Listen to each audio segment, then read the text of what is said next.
Welcome to the Austin Action Fest podcast. We focus on filmmaking from idea to distribution and everything in between. We focus on you getting your project in the can and for the world to see. Thank you for listening to the Austin Action Fest podcast. Now let's get cracking. Simple. So, all right, we're recording. The general idea is I'm going to welcome you to the panel. Get in there a couple minutes early, 15 minutes early. We'll run through some of your basic questions, just so people don't know who you are. Get to tell them why you're important, why they should listen, what kind of wisdom you got to drop on them, how you've been in the church, right? So that's really the beginning. And one thing we've been trying to tell everybody is that this can go a couple of ways, right? So your main thing is film financing. So you are more knowledgeable on that than I'm going to be or Keisha's going to be. So, like, if you want to grab the mic and just start teaching and go, that's perfectly fine. Like, we don't got a problem with that. Otherwise, we'll be asking questions to do more of a conversation and we'll move it along. But like, if you got like some insight that we just like some stuff we don't know about, get in there and just take it away. I'm fine with that. All right, well, absolutely. Well, I'm not one of those guys that wants to talk all the time. So I guess I'll start the conversation and then I'll hand it off. And then if you guys get to a point where there's a question or you want to tee something up for me to kind of throw me a lob, then I'll come in and slam it and kind of finish it off or something. And it's all adults here, so like you don't have to be like. We've had some people who are like, "Well, what can I say?"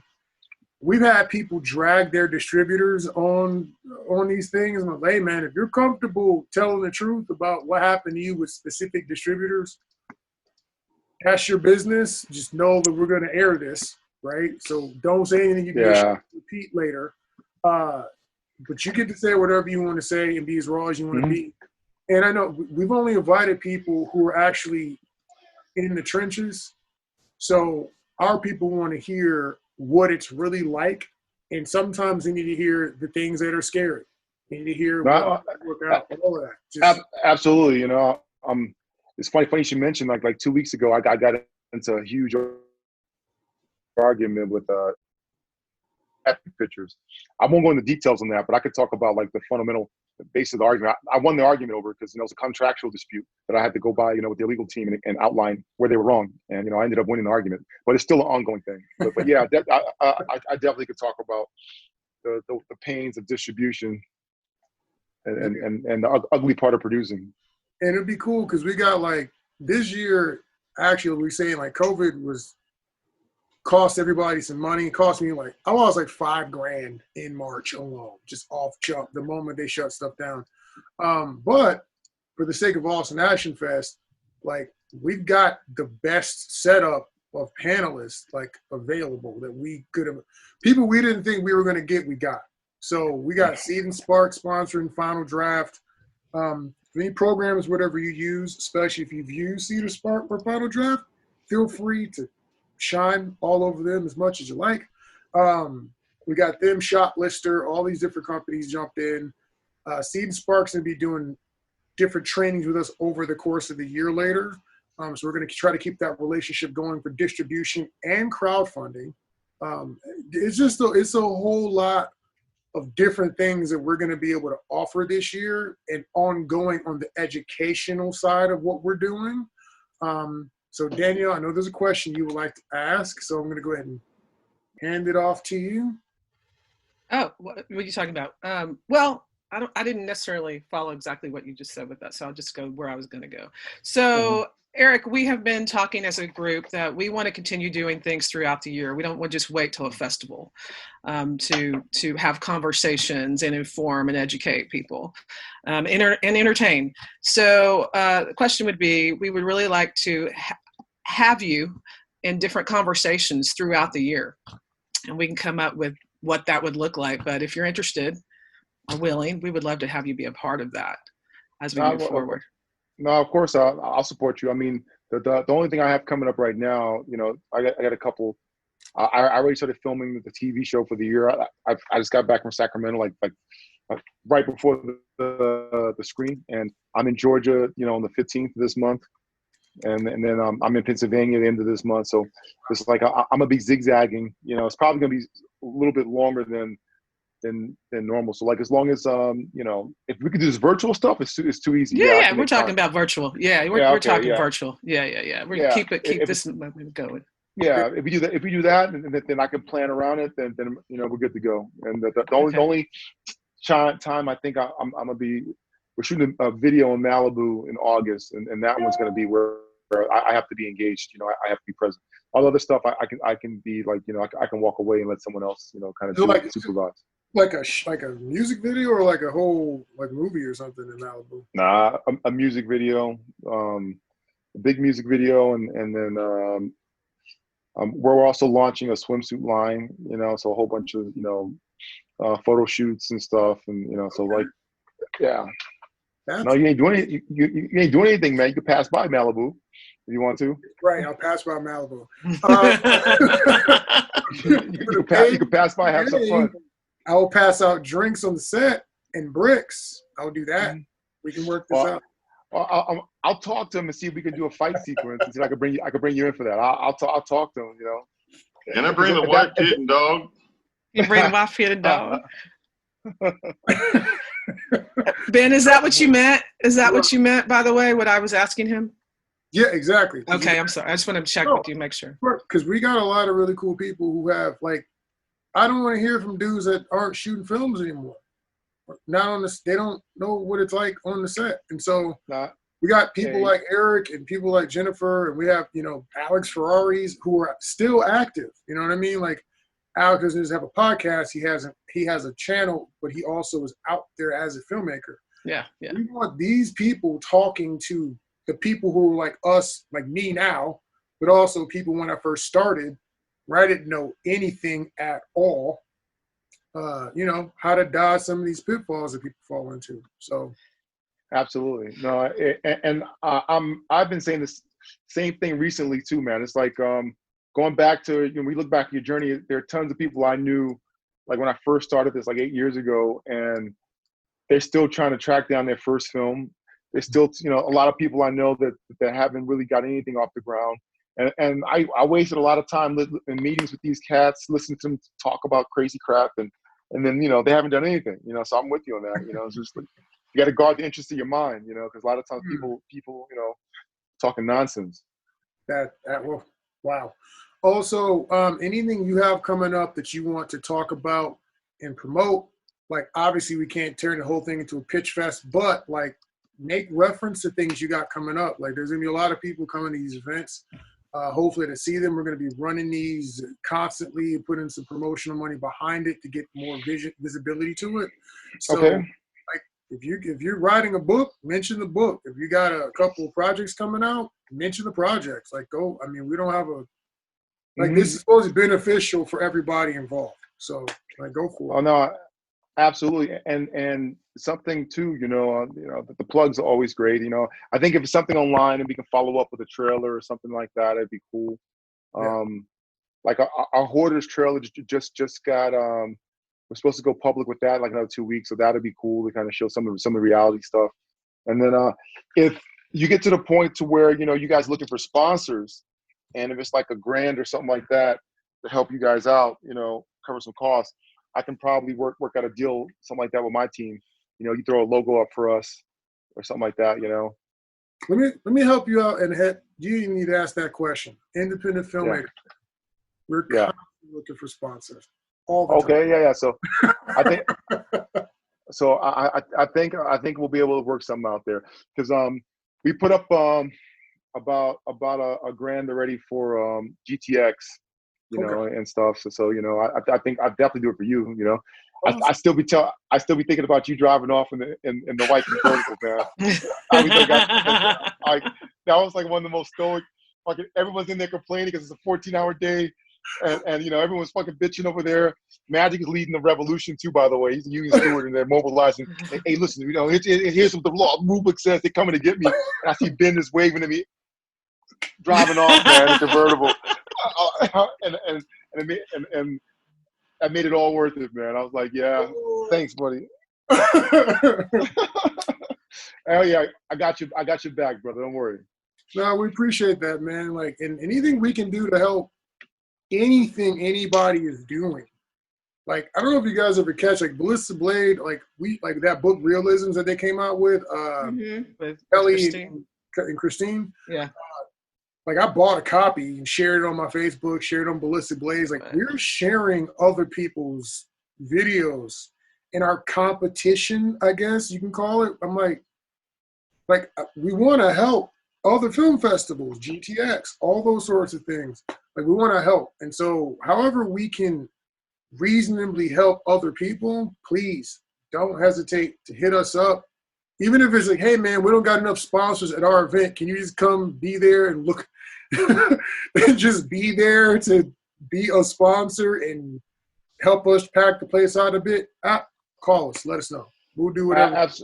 Absolutely. And one thing we're doing too is we're doing the Big Pitch initiative where we're going to be looking for filmmakers, minority filmmakers in various regions. I think it's going to start in Seattle first, but eventually after that they go through around there, I think the next quarter, it'll probably be here in Texas. Mm-hmm. And it'll be one filmmaker. They'll look and I think what we're going to do is put some money in development behind a project that they have. Copy. Yeah. Who's we? Is this an TLG and Have Not, or is this another aspect? Well, Have Not. I'm going to dissolve here Okay. probably later this fiscal year. So it's TLG Motion Pictures is pretty much doing this, and there's been a little bit of publicity on it and stuff like that, social media. But yeah, that's something. It won't be enough to finance a film, but it'd be enough to maybe get a sizzle shot or a trailer or something, and go through development costs to get a budget and everything you need to actually go after investment. No, that's awesome. And the reason why some of that is really awesome is because, like, with Seed and Spark, that's one of the things we're trying to help people. They have a thing where they want to counsel with people on actually getting their crowdfunding up. So that might be, some starter funds, do a little bit. You have your Seed and Spark, combine them with that, you have enough to do what you got to do. But one of the things you mentioned was interesting. It's not really my forte. I know it works for Ballistic Blade, but I'm not a person who could evaluate your pitch, right? I know if you interest me, but that's very different from an industry standard thing. But having people like you or Jennifer maybe offer people the opportunity to pitch you, to make a project, because you're a producer, which you're the person that our short filmmakers and our screenplay writers, you're the people that they want to meet. Like, they don't want to meet me. They want to meet guys like you that can get their stuff done, like, start to finish, right? So we were thinking about having, like, some sort of a pitch competition next year or something of that nature. We thought that might be interesting. That, and we also need some more people who break down and do actual script analysis. We want to offer that to some of these screenplay writers that are submitting, because that's not my forte. So those are the two things I think we could do some more stuff collaboratively moving forward as well. Okay, that sounds good. Yeah, definitely. Do you think you could also be a mentor? Yeah, it depends on the person, to be honest with you, man. It's just like you get some people that are knuckleheads, and I already got two knuckleheads, that I'm obligated to, So like I'd rather beat my head against that wall than find some people that know it all. So someone that wants to really learn and stuff, and I can help them, I'm down for that. But if it's someone that is like, I hate to be this way. I mean, some people just aren't good, man. And they're not gonna be good. And it's just like, you can't really waste your time trying to convince them and that this is the better way to do this or right way to do this and stuff. I don't know if it's bad that I laughed at that, but some people are just not going to be successful in the world of film. Maybe they don't have the proper emotional makeup to deal with the stress and the uncertainty of what we do. Some people just don't have the acumen, and it's fine. And you have to figure out where you're good at and where you're not good at. Like, I had to learn from doing all these different parts of film. Like, y'all suck bad at these things over here. I'm not the guy for that. But if you need like a general idea, a first draft of a screenplay or some fight choreography, I'll put focus. I'll do that stuff. But some of the other things are like administrative. I'm absolutely not the guy. This is why I love Danielle and Keisha the most, because literally I hate all of the paperwork and stuff. Like, I'm not going to do. I got to a point where I was like, I'll pay someone to do it. I'm not going to do it because if I do it, it's not going to be good anyways. It's a waste of my time. So I suck. And people's better at that than me. Hey, dude, I'm right there with you. I mean, you got to know what you're good at, and you got to understand that there's a dip in everything new you do. If you don't have time to really go through the full dip and come out of it like, you know, better, it's kind of suck for a little while and work on your craft and get good at it. You know, you just got to be real. Like, hey, dude, it's not worth it for me to get good at this. So, you know, I'm gonna get someone else to help me, and then, you know, and then from there, you know, you could be better, you know, at what you're good at. And that's how it works and stuff, you know. So I'm definitely there with you, man. So no, but yeah, I have no problem mentoring and stuff, you know, and you know, see what I can do to pay it forward. Honestly, I was talking to someone, you know, I had to do an interview like a while ago, and the funny thing is, the way I learned a lot about distribution was I had mentors, man. I used to show up to LA, you know, distribution houses, you know, once they gave me meetings with like $100 bottle of scotch and say, here you go, buddy. You know, it's a bottle of scotch and let me take you out. And they would look at me and dude, I didn't know shit. I couldn't find my ass with two hands. But the fact that I was sad, willing, man. yeah, the fact that I was willing to show up there and listen, if they pour themselves a drink, they would take a little drink and roll their eyes. Okay, tell me, it's like just when they got tired of hearing enough, okay, here's how this works. And they would just break it down to me. But like I had to do that, you know, and I had to listen. I had to shut up and listen and say, okay, this is how this works. And you, but you know, but if it wasn't for those people willing to mentor me, you know, however, you know, what way I convinced them, but it's like, you know, those mentors saved me years of heartache, you know. So I definitely think that's a good thing, paying it forward. Maybe we evaluate what that looks like, you know, and perhaps it's a group of people that they pay to help fund what we're doing into a space, and maybe they don't. Depends on what it is, and maybe it's not necessarily a one-on-one. Maybe it's a class mentorship. That's 6 weeks class. I don't know. We'll figure something out. Yeah, we'll figure it out. So no, yeah. I think on his last feature, you know, my kung fu as the director really came together, man. You know, and you know, and I felt really like, you know, like my style, everything, just like dialed in, and it was just like all the anguish from Death Room and stuff like that. Like, just like, you know, it was like, yeah, I don't know who that guy was back there, but it came together in a good way. So I think that, you know, something in that space, you know, me, because it helps me with my craft, you know, being able to explain some of the reasons why you do things. It helps me stay sharp with the directing. So I'd definitely be down to help with that kind of stuff, you know, in terms of people that are looking to point a camera somewhere and tell a story. You know, I'd be interested in that.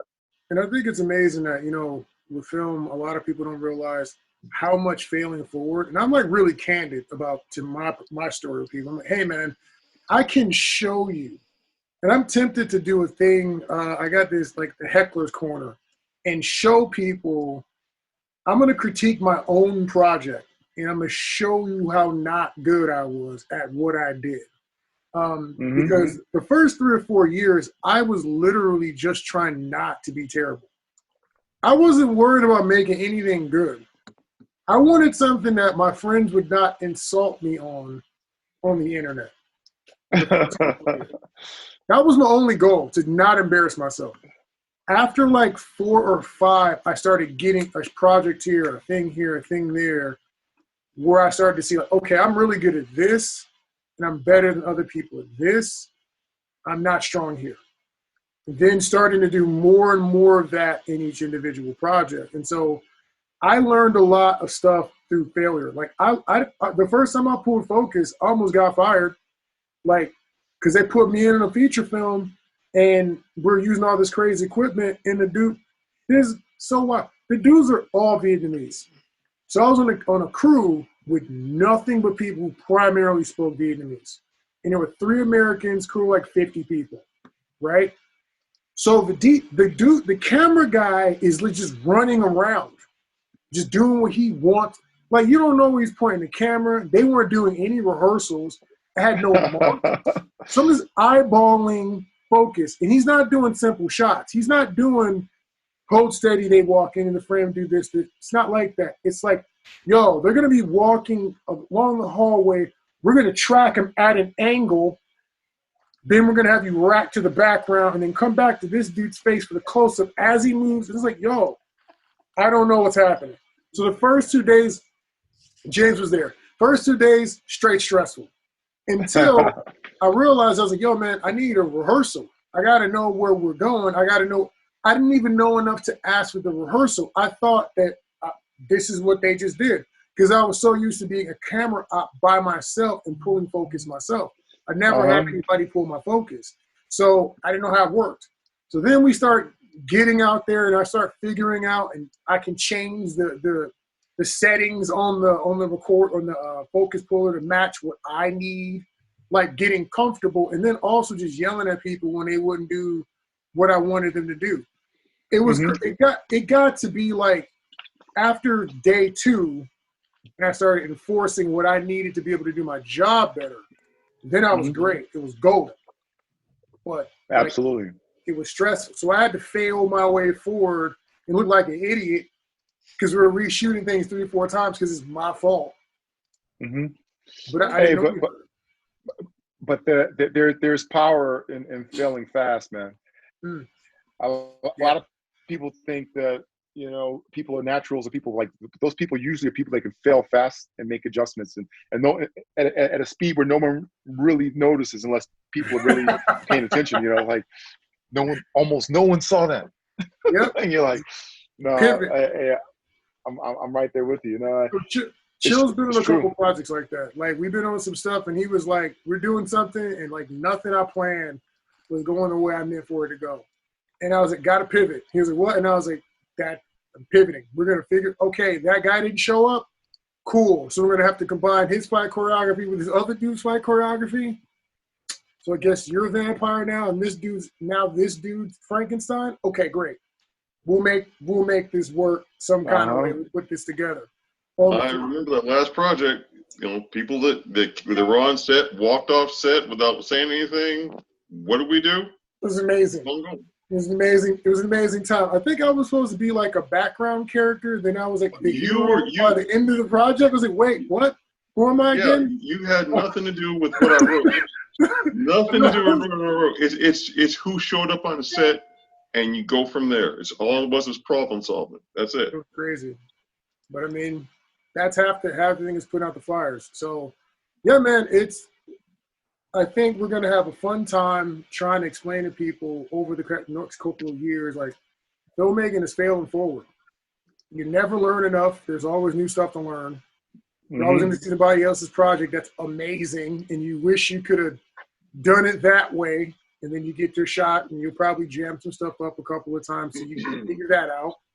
It's absolutely. Just, again, well, we're taught in life that you can't afford to fail. And I think that's where a lot of the danger comes from. We're taught to be independent and do it all yourself, and that you can't afford to fail. And in filmmaking, you cannot do it independently. You need a team.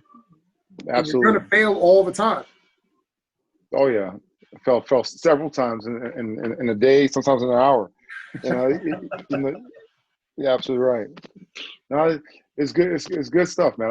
I think overall, you know, anyone that's serious, you know, about being a filmmaker or about filmmaking, you know, it's going to need this kind of, you know, opportunity to kind of, you know, because I remember there was this festival I went to years ago. It was a Hollywood Black Film Festival.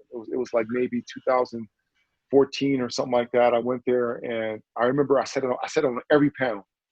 I met, tell you some funny shit. I met Lena Waite, the woman that writes Chi. Yeah. The Shy. I still have her email, you know. She gave me her email. I sat down, I talked to her, and I was talking to her about this and this, and she was, you know, had such swagger too, man. I'm sitting there, hey, what's up, man? And she had just finished doing Dear White People, and she was blowing up, you know, and stuff like that. And I remember I was politicking. I caught her after one of the panels. And like, hey, you know, what's up, man? How you doing this? What's your style? This and this and this. And how do you come up with your writing? I said, I'm doing this and this. Is that the right thing? Or are you guys doing something? I had a conversation with me and her talking, and I never forget, you know, she talked about this is what we all do it that way. I'm thinking, okay, I'm doing it the right way. Sometimes you need someone to kind of tell you, because you're by yourself in a room with a blank page, you know, and you don't know if you're doing anything right. No one's calling you. You're like, damn, you know, and nothing happening. And am I doing this the right way? And I remember talking to her and realizing, yeah, you know, maybe I am doing this the right way, you know, and super cool. And then there were a whole bunch of panels like that where finance people came and talked to us and you know, really like, you know, help.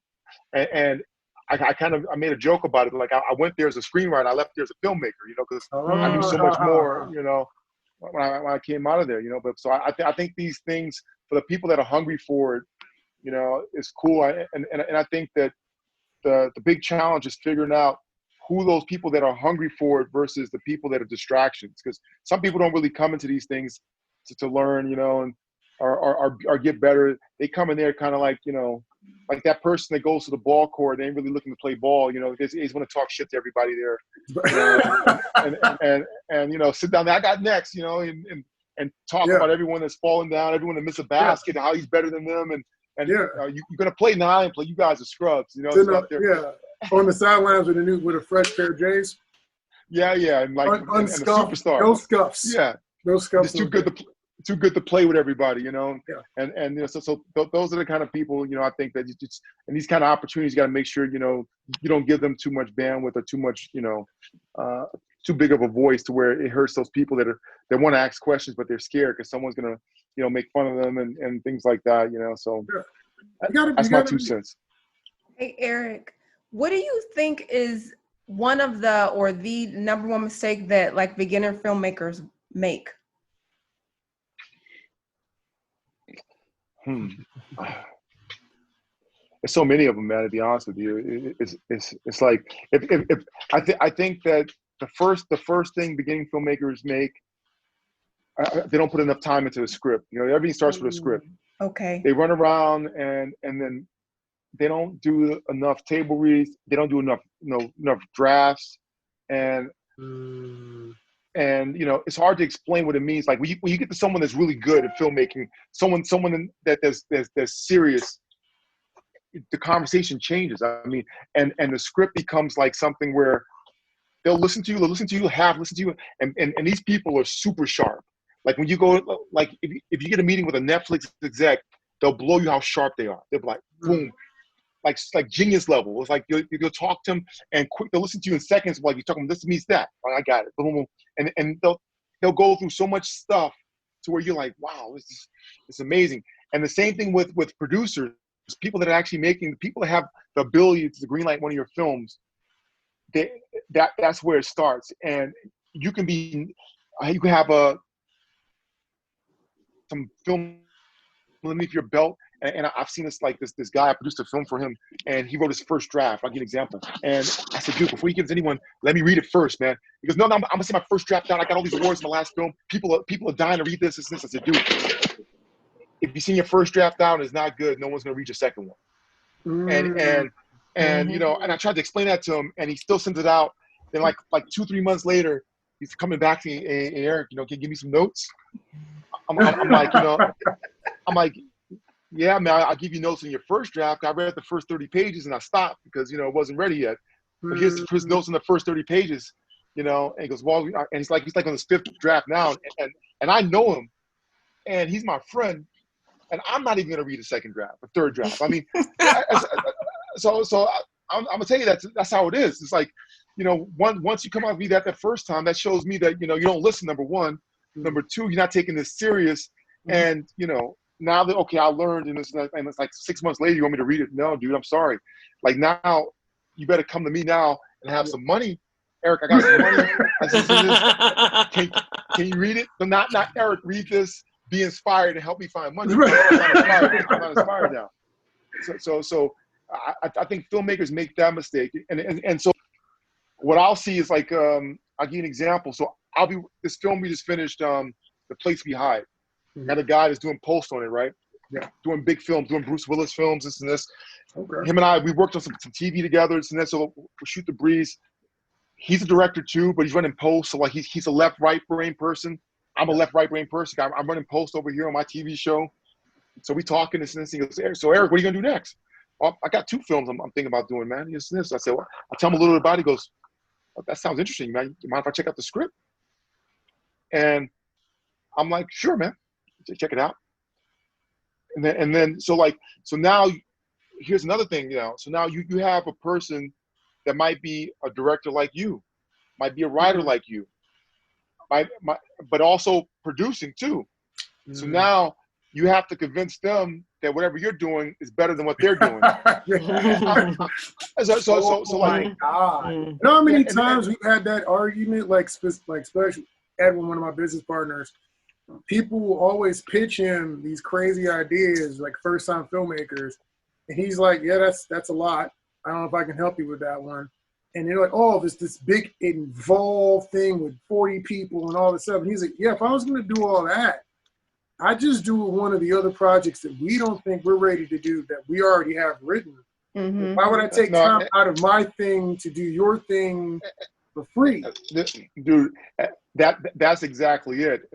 And so then that's half the conversation now, right? But then it becomes like, well, if your last film, Eric, you did was hot, we dug it, and it was a serious piece, and so what do you got next? Maybe we want to be a part of that. So that's how it evolves. So then now, okay, I'm looking at these 2 projects next. This one is a bigger budget that I want to start working quietly to get together, but it could take me a year or 2 to get together. Mm-hmm. But I know I can do this one next year in 2021. I can raise the money for this one. Mm. So the first thing he does, and I shit you not, and this is how I am too, man. So I'm gonna tell you exactly how it is. The first thing he does, because it's exactly what I would do. You send me a script, and if I actually send it to me and I know you, I'm gonna read the first 10 pages, like almost immediately, probably within the next 2-3 hours. I'll open it up. I'll read the first page to see how does he make this introduction? How she handle this? Then I'll read 10 pages, and if the first page is good, I want to see if it's a fluke. And if you can nail the first 10 pages, that tells me, okay, the script might be, this person's good. And even if the rest kind of sucks, I still know you're good enough to do a rewrite or good enough to get it to a point to where it's good. If the first 10 pages suck, then you're probably not good. I mean, and I could be wrong, but the probability is on my side, and I have a finite amount of time. So this guy, what do you think he did? First 10 pages. Call me. Eric, I read the first 10 pages, man. And a little bit of silence. And you thought my script was going to suck, didn't you?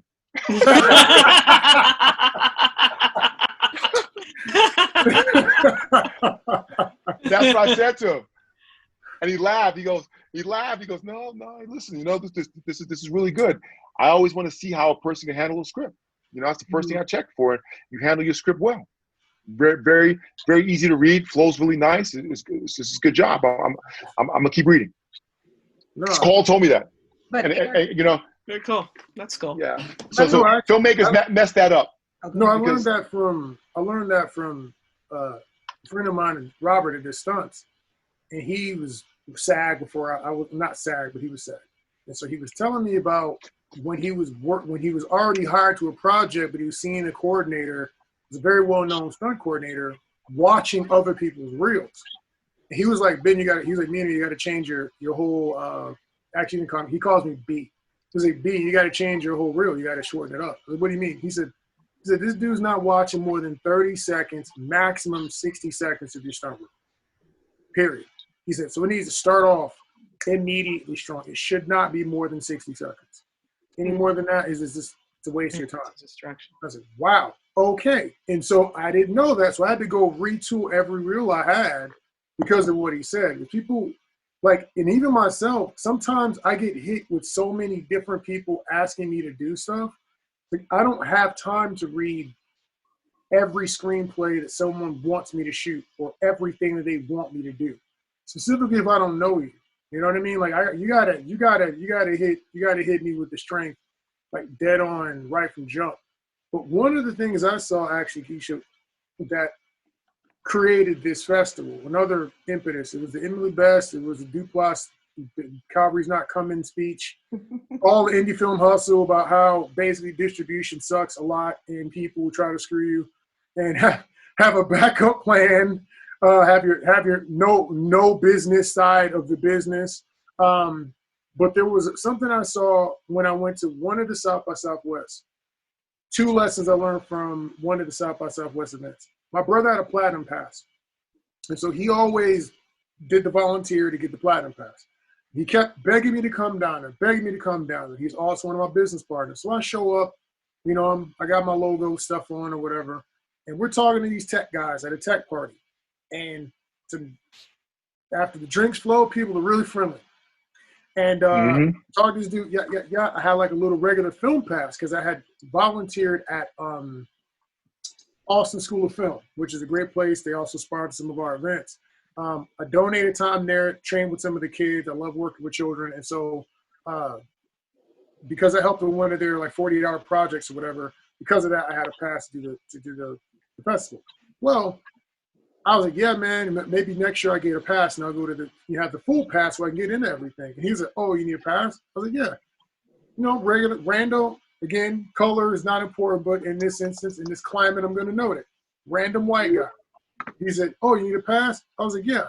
He's okay, yeah, shoot me an email, I'll get you a pass. And I'm like, yeah, right, man, this man had way too many rum and cokes. I am not going to be getting any email from this man.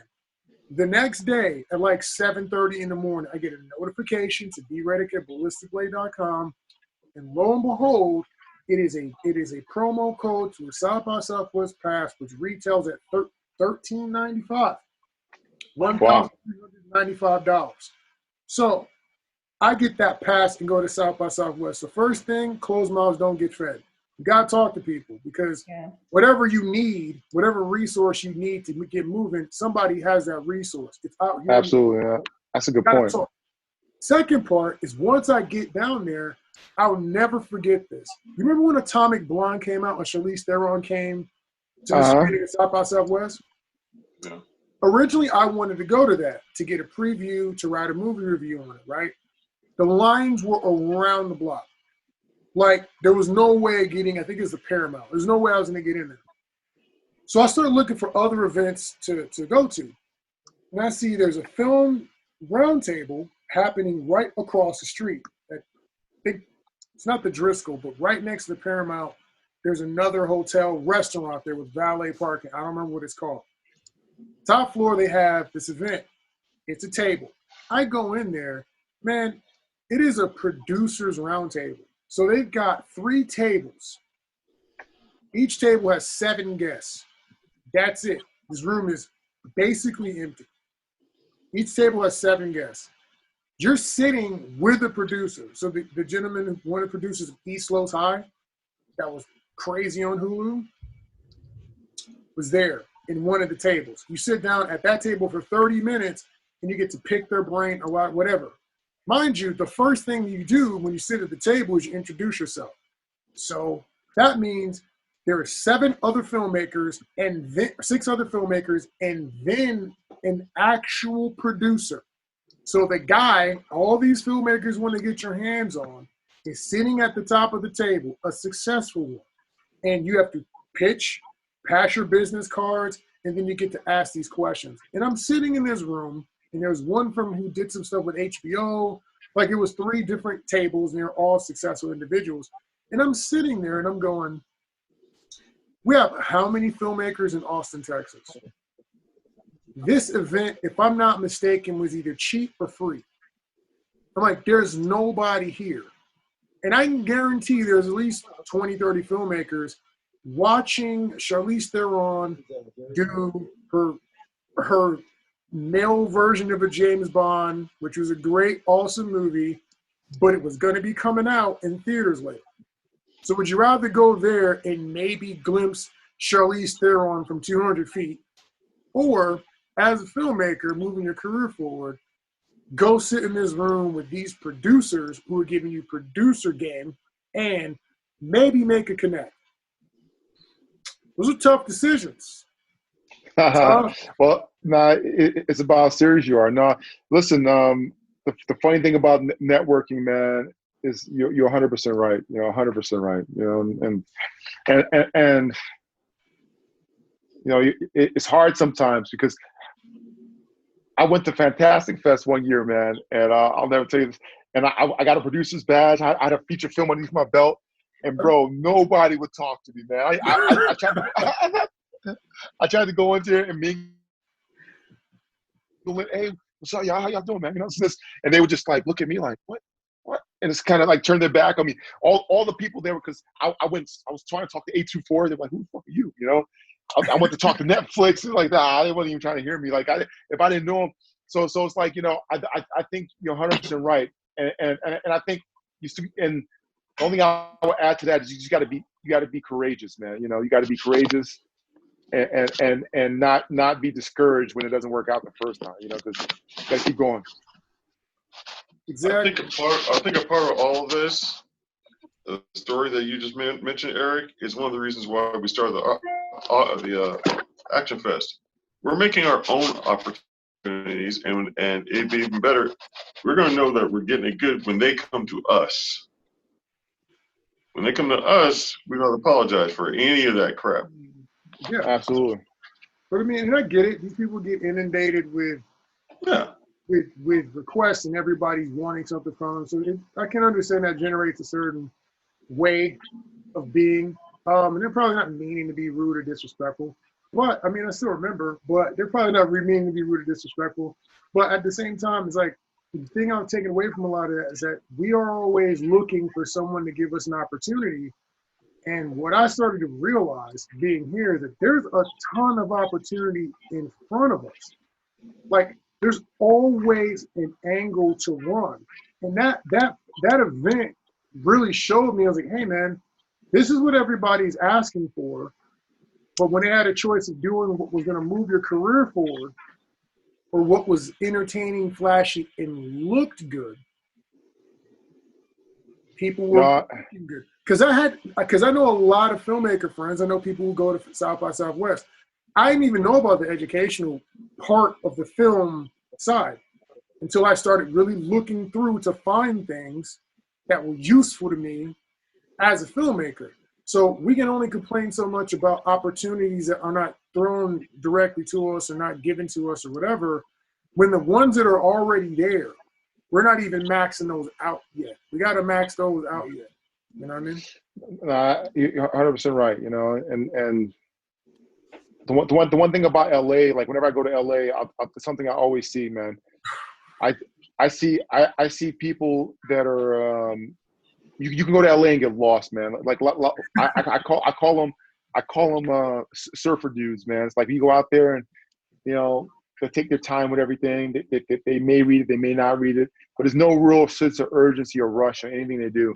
And you know, and you can get lost and distracted, but you got to have like mission focus, you know, in everything you do. And you're right, you know, understand, like, why am I here, to be a fan or break into the business, you know?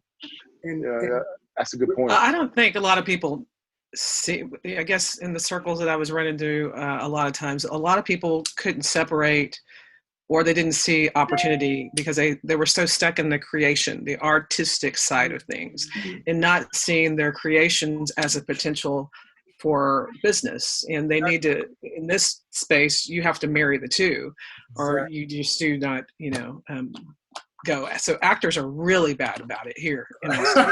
Really, really bad about it. And so then, you know, there's so much independent film here, and being in what we've seen so often, Keisha and I, you know, especially, you know, interacting especially a lot.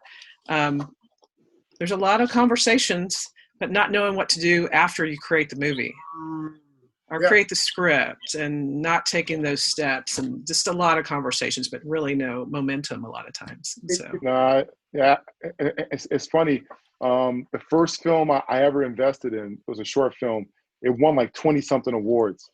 And then about like two, 3 months ago, there was a woman who directed it.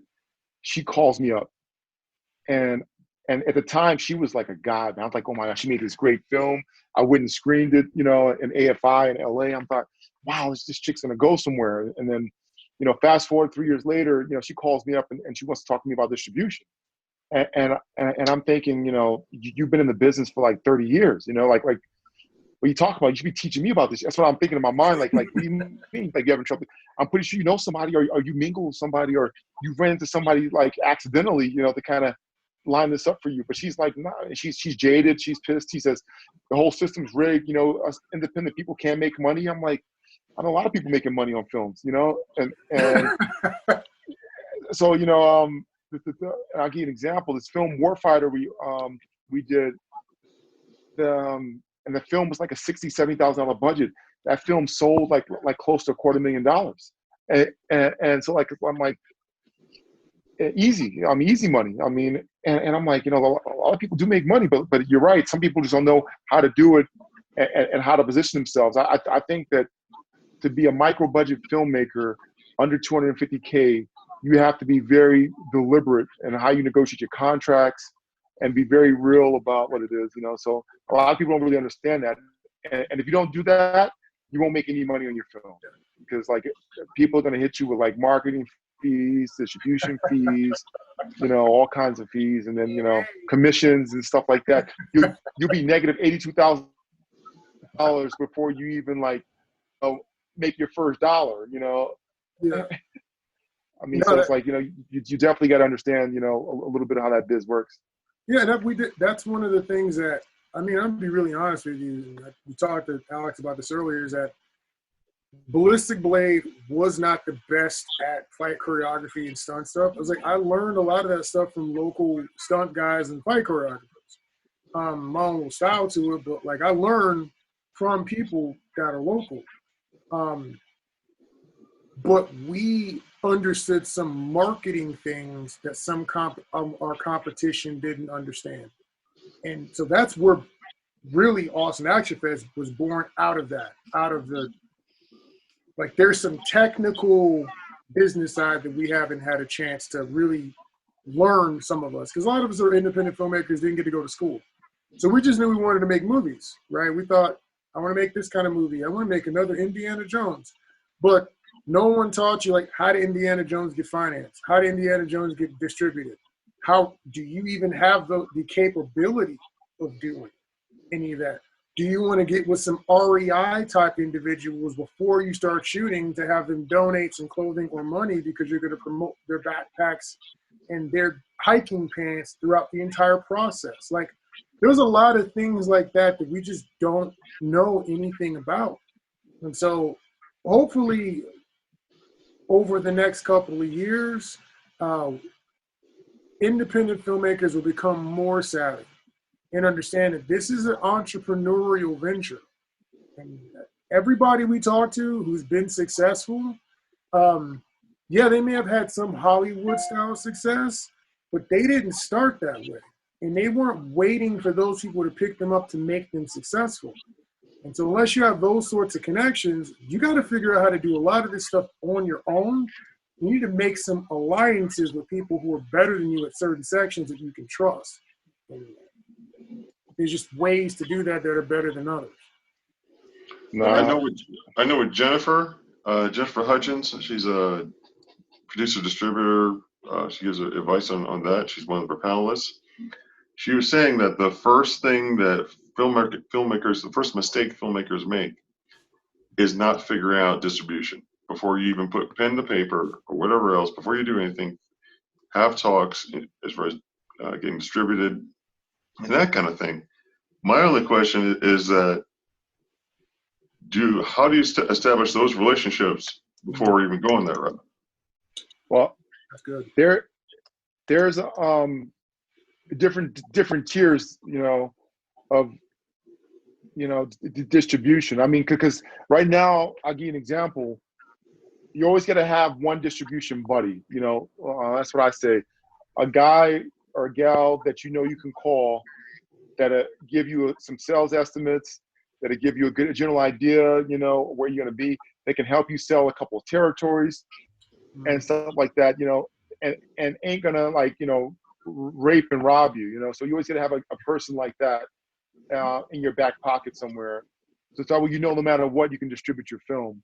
And then everything else after that becomes opportunity, you know, like your festival, someone sees it, they want to make an offer to you and things like that, you know. So I think when you get up to higher in budget ranges, you know, you can't do a film without having distribution, because investors at that range need to know that you have a solid sales company that has some kind of forecast and bankable estimates that are going to, you know,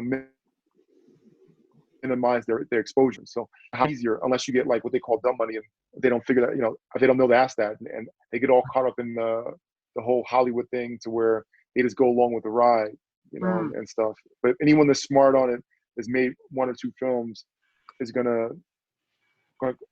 pretty much, you know, challenge you to make sure that you have this in place, you know. Right. And like, to go back what Ben said, I think a lot of people just don't build those relationships to where they got a person in their back pocket to say, listen, you know, guy, you know, I need a solid, you know, I need you to do this for me and stuff, and then have someone ready to do that for you. And that's the game, I think, with every aspect of, especially independent filmmaking. Like, one thing people forget, the benefit. So one thing, I was complaining about the money, right, when I was here. I did a stint out in LA. When I got to LA, it was money all around, but I was complaining about the fact I didn't have my cast, my people I trust, my Keishas, my Danielles, my Chills, Eriks. I didn't have those people when I was in LA. So I'm having to rely on people who I don't have a real relationship with to try to get stuff done. I have no track record with these people. They don't owe me anything. They may or may not show up to whatever we're doing. So then I realized, I was, you know what, no matter where you are, there's going to be something that is not optimal or ideal. And I remember a friend of mine, military, and he was like, yeah, he was going to get out of the military. He said, yeah, but one thing his sergeant told him was, until you get out of the military, you need to act like you plan to retire in the military. So like, while you're here in this space, you smash it. Like, you go all out. You be a hula, you know, high speed, low drag, you know, the best piece of gear they can get their hands on. So, because what if you change your mind? And so if you start loafing, you know what I mean? You don't even take full advantage of your current environment. And so when I was in California, I was missing Texas. Because I remember when I could be like, hey man, I got to shoot this scene. I need 2 actors to do whatever. Let me throw it on Facebook and see who's available. And I'd get 10 responses, right? So now when I came back to Texas, I was so thankful. And I was like, man, everybody keeps saying they want to go to this other place. They want to go to Atlanta. They want to go to this place, that place. I'm like, remember, when you get there, you don't got the same connections that you have here. You are not the same person there as you might be in Texas. You might be a big deal here. You're not a big deal there. So while you're here, take all the advantage. While you're in whatever small town you're in, take all the advantage, shoot all the stuff that makes sense to shoot in that place. You know, if you live in a city, because trust me, you're going to move to some place that doesn't have that same city look or feel, and you're going to be mad that you can't shoot that movie without going to some city and spending all kinds of money to be in that location. So we just got to remember, wherever we are, there are advantages to it, and we can't wait and get ready, and then while we just miss opportunities left and right when we do that. No, that's a good point too. You know, I think I like this area, to be honest with you, man. You know, me, I think I see a whole bunch of opportunity with people, with resources, with you know, just being able to negotiate, you know, various things that kind of bring value. I mean, because even in this film we just shot, the warehouse, you know, I rented that warehouse for a couple of grand for a whole month, you know. I mean, so it's like, I'm like, shit, you know, like what, you know, and I can build this up and I can do this, you know, and it's like, you know, somewhere else it probably would have cost me double, you know, maybe triple, you know, and maybe, you know, so it's like, I definitely think it's value. And the only hard part is here, because it's not as like a committed of a film town as you see like a Georgia or a California, is that people, you find people that are on the come up skill wise too. So you got to find people that are, you know, getting better, but still able to perform at a level that's going to bring value to what you're doing. Yes. And that's the only real challenge here, is that you got hungry people, but then like you say, there's some people that aren't hungry enough, or hungry in a way that doesn't really help you. Yeah, they're hungry, but while they're on set with you, they're working on their script instead of thinking about how they're going to help you make the next scene better, or something. So it's like, that's the only thing I've noticed about working out here, and stuff, right. in terms of like it's different levels of commitment. And the skill set in Cali. I mean, I'm not gonna lie, man. I went from here, doing stuff here, and I'm like, I'm pretty good. You get to California, and you're like, these people are training every single day. They have multiple teachers. They might do 2 different classes per day. This is just the stunt side. I'm like, wow. You know what I mean? Because they're full time. So this is how they eat. And they know if they don't work, they're not making rent that day or whatever. And so these people are 100% committed. Whereas here, you end up with a lot of people who, there are some people who can't make a living yet, so they got like 3-4 jobs, and it's a whole lot, which means they can't be as dedicated to the craft necessarily as they might want to be. So yeah, there is a difference. And that's one thing I tell people when they talk about leaving. You want to go to one of these big markets, be a big deal where you are first. Because when you get out there, those people are going to be on a different level than you. Like, you need to go visit and just scout your competition. It's going to be these cities have most talented, most beautiful. Like, I remember working one project, and the dude was a camera guy. I'm like, your camera guys are yoked up and pretty? Why? He was ready. Like, at any moment in time, they could have called him in to be a lead in there. I will never forget that day. It was my first day doing it. It happens. I'm just like, man, this is not really fair. You can't be the camera guy and be yoked up and have good hair. That's not fair to the rest of us. Let us have one thing, right? So, I mean, people just got to be prepared for that. Like, your competition is way more stiff when you get to these professional areas. So, but I was gonna say, Ben, I think it is possible to go somewhere and start up new. But what it reminds me of is what Alex said. Be nice to people. Just be nice. Don't be a jerk. Whenever you go to new places, and I'm not saying anything personally about you or anybody else, but just whenever you go somewhere, nice people. You know what I'm saying? And also be willing to help people. Hey, I'll come and work on your stuff. Come and help me. That's 100% it. Who you know. Yeah. What'd you 100% it right there. Yeah, no. You're right. You're right, Danielle. I mean, Keisha. I'm Keisha. That's not, yeah. Keisha. Danielle's always on my mind. I'm sorry. It's because you're Keisha. Yeah, No. you and Cindy. No, I'm joking. I wasn't going to say nothing. just throwing that in there, too. That was a good one. Cheers. Actually, I'm bad. I almost want to save this for the day of the interview, but I'm just like itching to ask you, Eric. I was like, oh, I should save it. I'm like, I don't want to. He's got more to throw out on the day. We'll get into some things. Yeah. Okay, well, let's not get too deep. I mean, we had a lot of stuff today, but let's not get too deep. Let's save them something to watch on the day of. I do have a question for him. Matt, how did your place where we had go? How does it?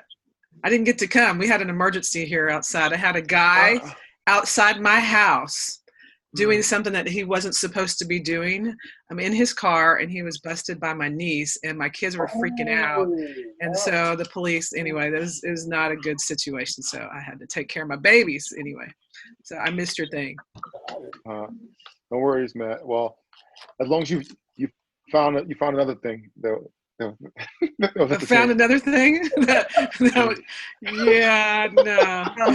That wasn't, no, not really. Oh, my God. Hey, I'll come back at you. I know. I got to keep you on your toes here, all right? Oh, my. No, it went really well. it was my first time seeing it on the big screen. So like it had a couple technical issues, like three technical issues that I noticed that like, damn, you know, we're fixing right now. But overall, it was really well. I think that you know, my color grade was great. I think the performances were great. I thought my fight sequence, thank you, Ben, was great. And it was really believable. And my score, I love my score, you know. So it's like, Yeah. I've gotten great feedback. But one of the producers, the guy who produced Oblivion and Hercules, Barry Levine, he watched it and gave me some kudos and stuff like that too, you know, and he thought it was good and thought it was a beautiful film and stuff. And, you know, they're looking to have some of their friends, you know, help out with distro and things like that, you know. Awesome. So we'll see how that works out. But overall, you know, I was happy with it. The one thing I realized though about, you know, being a filmmaker is that so it was a different moments, you know, you learn different things at different points, I guess. And a lot of my friends reached out to me, you know, my filmmaking buddies and stuff like that wanted to see my film. It like really harassed me for it, man. And I'm like, dude, I'm still working on it. And if they call me like every day, like, Eric, can I see your film yet? Come on, man, I'm never gonna see it, you know. And I'm like, dude, what are you talking about, man? I'm never gonna see it. I'm still working on it, man, for Christ's sakes, you know. And call me every day, man. And then the funny thing is, there were some filmmaker buddies of mine that thought it was great. They loved it. Others that did not understand anything I was going for or doing. And so it's like, you know, it's something else. I think that it's something you got to prepare yourself for. Is, you know, you tell the story you want to tell, do what you want to do, and some people ain't gonna get it, man. So it was a little bit of that. But for the most part, you know, I think that it was great. And my mom came down too, which was really good. And you know, she got a chance to see it and stuff like that, and be a part of that. So that was cool. You know, so like, yeah, Well, it was good. It was great. Thank you. Yeah, it's probably a better scene than my house. So yeah. So. Well, your house might be safer out here in today's world. I was surprised a lot of people showed up. Like originally I thought it was like 30 people going to show up, but we ended up somewhere around 60 people showed up. Oh, wow, you know. that's a good turnout. Yeah. We had 2 theaters, you know, so we were able to mix it up and really divide people up so that, you know, if people were spread out, didn't have to kind of be right up next to each other. So it was good. It's awesome. Well, on that note, like I said, we don't want to run it too long, but thank you so much, Eric, for stopping in with this tech rehearsal situation we've been doing today. And absolutely, we got some fun on the 12th. Absolutely. Thank you all, and nice checking in with you. Nice break for the day, and I hope you all stay safe. And I look forward to you know, working on this this virtual fest with you guys. Hey, Eric, I just want to tell you too that your responses never came through. I'm sorry. I don't know what's going on, but and we never got them. So it sounds like Ben kind of has don't laugh. It sounds like Ben kind of has down where he's gonna take things. So I'll just get like your T-shirt information from you. I'll send something to you when we get finished with this, if that's okay. Okay, no worries. Yeah, for some reason, like when I finished all my answers, I had to hit the submit button like 3 or 4 times before it finally took it. So I kind of figured it wasn't feeling right. Yeah, nothing ever came through. I was like, oh, I don't know. I'm sorry. No problem. Thanks, Eric. No problem at all. Take care. Thank you. See you later. Bye-bye. All right, bye. Thank you for listening to the Austin Action Fest podcast.